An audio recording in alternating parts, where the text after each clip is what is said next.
Hi guys, it's Ashley teaching another costuming workshop for Inspiration Fine Arts.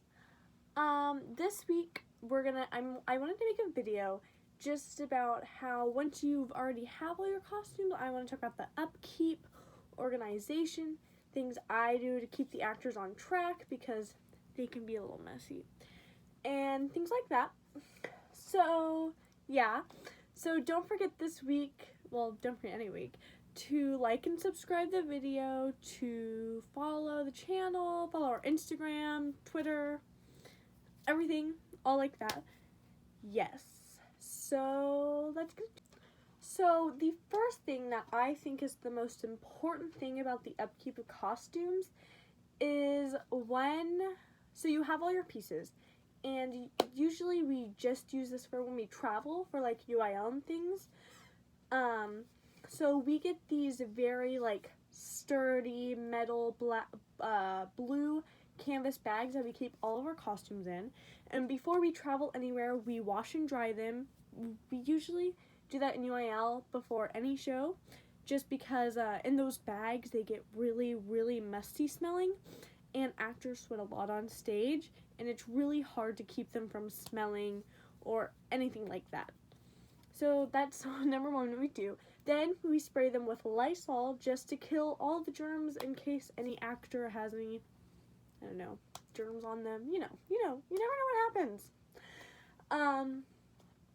Next, what we do is pack them in the bags. Oh, also after we Lysol them, we iron them in case they need to be ironed.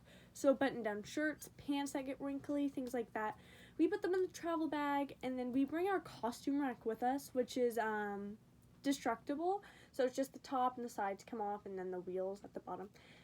So we do all that, and then we take them there, and then we also have a shoe hanger that has like holes for your shoes that you would put on like the back of your closet doors, like something like that.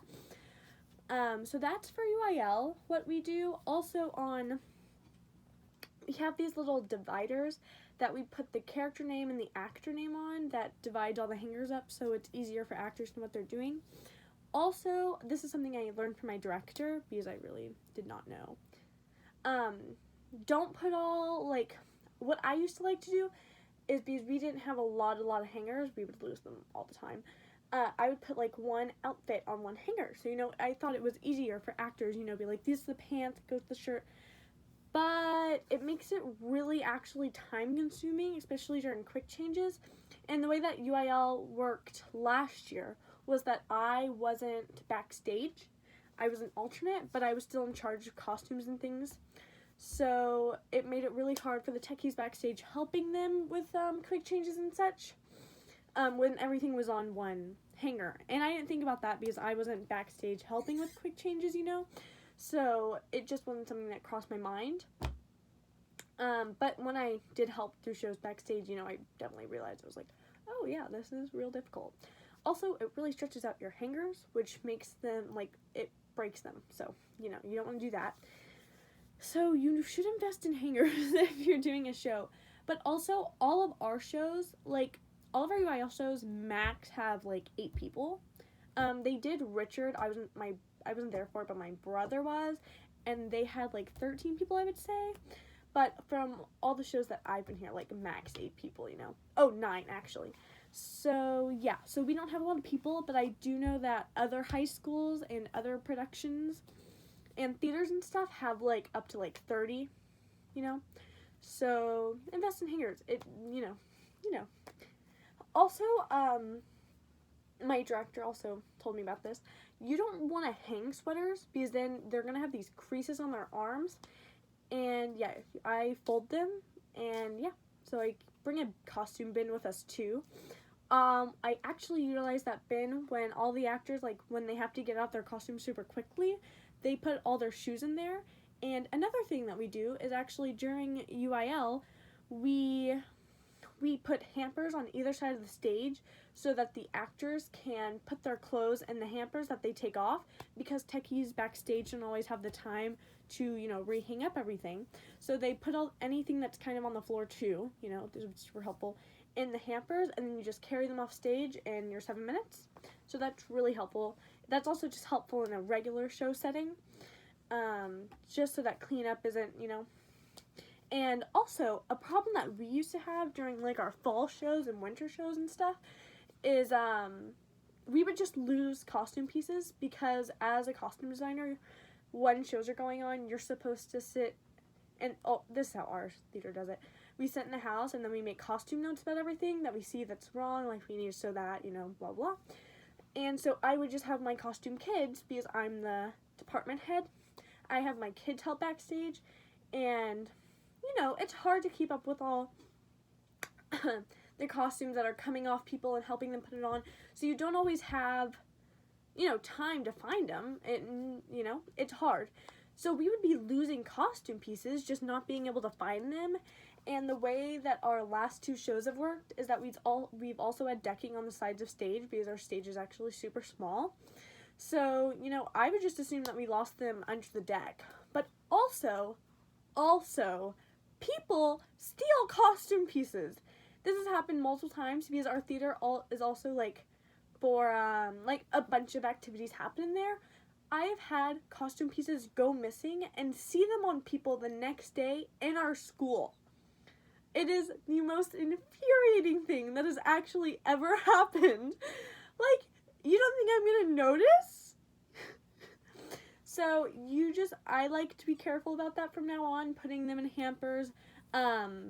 Also, of course, as a costume designer, you should know what pieces are missing immediately, but sometimes when you're, like, when your run ends at 6:25 and you have to be out of the building, but everything has to be up by 6:30, it's really hard sometimes to find the pieces that are missing. And, it's human error. It happens all the time. Not losing pieces, just human error, So next thing is, this is especially helpful, I would say, not during UIL, just because UIL is a lot more hectic. So on our hangers, we actually have laminated sheets that, really we made this because actually in UIL, like I said, I couldn't be backstage. So the techie that was helping with quick changes, the actors super focused in their character. Can't be like, oh, I'm wearing this shirt, They need, they're in a headspace that's different from techies. So I made this sheet, so that the techies backstage really knew for each scene what was going on. And of course, as a costume designer or as a costume department head, you should know every single thing every actor wears in every scene. And I can still tell you from shows that have happened 2 years ago what every actor wears. It's just it's just something that maybe y'all don't know. I don't know. Yeah. So on this sheet we would have character name, then we would have scene, then we would have costume pieces, and then it'd be like transition changes that they clothes that they change into, and then how that works. And that was really helpful. We haven't used it since, because I've been backstage, so I can really help, and I always really know what they're doing, like what they're changing into and changing out of. Yes. Another thing that's kind of like a list or just paperwork to help things move surely, is packing lists. So, I do this, as a costume department head, I also do all the makeup. So, lists for like ivory, things like that, shirts, everything that they need. You also, this slips my mind every time I do a show, is socks. Because probably most of y'all know that it's bad luck to actually have actors wear their clothing pieces on stage, and that's something our theater goes through. So, I never remember to get them socks until it's like the first run, and then they're like, what socks do I wear? And I'm like, the ones on your feet! And then I have to get them new socks, so, you know how it goes. So one more thing I wanted to talk about in organization is actually production meetings. I know our school has them. I don't know if other schools do, just because I've never been to another school. They probably do. I have no idea. So a production meeting is something our stage manager hosts, and then she goes around each department, and the director tells about, like, the needs, like, we talk about schedules, things like that. It's just with the department heads. So in production meetings, I have a document that, has each production meeting notes on it. Usually production meetings are super helpful because our director will be like, oh, did you get those ties that you need? And then be like, no, I'll get them today though. So production meetings just help you keep it all organized.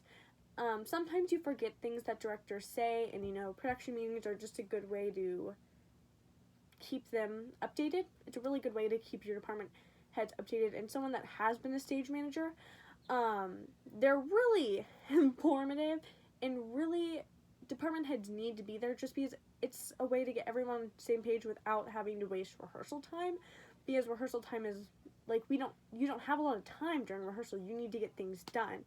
So your production meeting is a good way just to do scheduling, things like that, director being like, I need this shirt today, and then your department head having to problem solving getting that shirt today. So, yeah, that's happened a few times. My bad, though, my bad.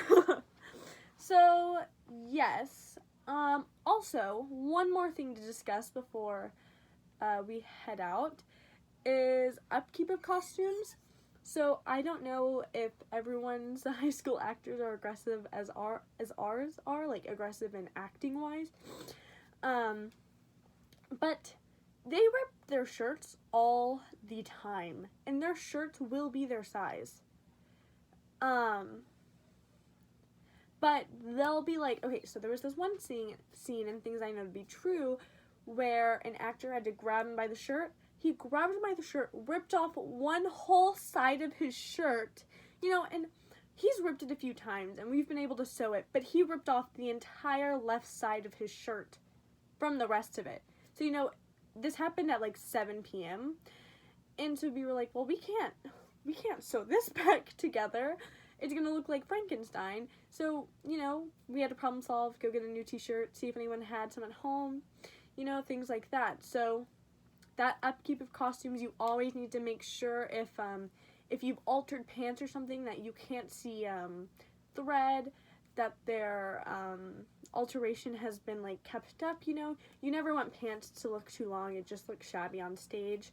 Yeah. So also something we don't allow our actors to do is eating costume or drinking anything than water. One year when I was a freshman, so I was just in the department, not a head.